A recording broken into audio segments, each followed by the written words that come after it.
بسم اللہ الرحمن الرحیم۔ السلام علیکم ورحمۃ اللہ وبرکاتہ۔ پیارے ناظرین، ہر پریشانی کو دور کرنے کی 4 دعائیں سماعت فرمائیے۔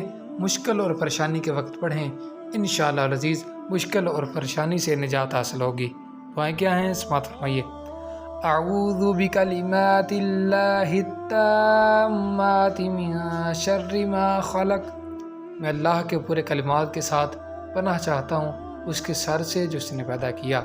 اللہم صلی علی محمد وعلی آل محمد۔ درود شریف سے ہر پریشانی ختم ہو جاتی ہے۔ اللہم اغفر لی وارحمنی، ہر دعا قبول ہوگی اور دکھ دور ہوں گے۔ اللہم انی اسألک باسمک العظیم الاعظم۔ میرے ناظرین، ویڈیو اچھی لگے تو ہمارے چینل کو سبسکرائب کرنا مت بھولیے گا اور اس کو آگے بھی شیئر کیجیے گا تاکہ دوسرے احباب کا بھی فائدہ ہو سکے۔ جزاکم اللہ خیرہ۔